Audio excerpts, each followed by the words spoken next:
যে বর্তমান সরকারকে একটা ভূতে ধরেছে। এটা হলো শেখ হাসিনার ভূত।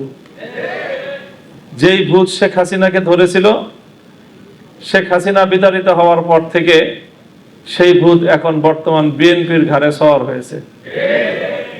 ভূতটা হলো জনগণকে অপমান করার ভূত। শেখ হাসিনার 15 বছরের শাসনামলকে যদি খুব সংক্ষেপে বর্ণনা করা হয়, তাহলে সেটা ছিল এদেশের জনগণকে নিয়ে উপহাস করা, জনগণকে যখন তখন যেভাবে ইচ্ছা সেভাবে অপমান করা। শেখ হাসিনা বাংলাদেশের মানুষকে শুনিয়েছিল নতুন এক গণতন্ত্রের সংজ্ঞা, উন্নয়নের গণতন্ত্র। জনগণের মতামত লাগবে না, তিনি পদ্মা সেতু আর মেট্রো রেল দিয়ে গণতন্ত্র বাস্তবায়ন করেছিলেন। এভাবে সর্বশেষ শেখ হাসিনার পতনের কফিনে সর্বশেষ যে পেরেকটা ঠুকেছিল, সেটাও ছিল জনগণকে অপমান করার এক ভয়াবহ বিভৎস দৃষ্টান্ত। বলেছিল বাংলাদেশের 4 কোটি ছাত্র জনতাকে রাজাকারের নাতিপুতি। ভুলে যাওয়ার কথা নয়, আমার দেশের আত্মমর্যাদা সম্পন্ন 4 কোটি ছাত্র জনতা সেদিন রাতের অন্ধকারে বেরিয়ে এসে বলেছিল, আমি কে তুমি কে। এত তাড়াতাড়ি ভুলে গেলেন জনগণকে অপমান করার পরিণাম। সেই শেখ হাসিনার জনগণকে অপমান করার ভূত এসে সওয়ার হয়েছে এখন বিএনপির কাঁধে। এই জন্য বিএনপির পক্ষ থেকে একবার জনগণের সার্বভৌমত্বের প্যারালাল এনে দাঁড় করানো হয় তাদের 2/3 সংসদের এই সার্বভৌমত্বকে।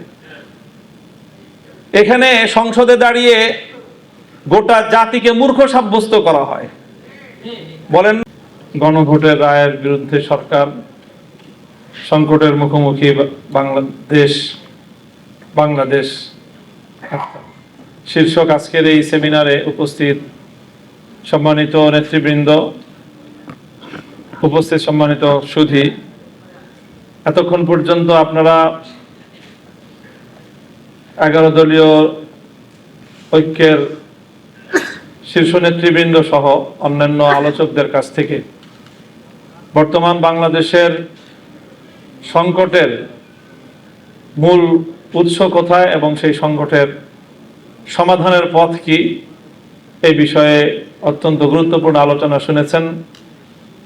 সেমিনারে প্রবন্ধের মূল আলোচক ছিলেন বিশিষ্ট আইনজীবী অ্যাডভোকেট শিশির মনির। অত্যন্ত স্পষ্টভাবে সমস্যার গোড়া চিহ্নিত করেছেন। আমি সংক্ষেপে 2-3টি কথা বলি। আমি বলি কি,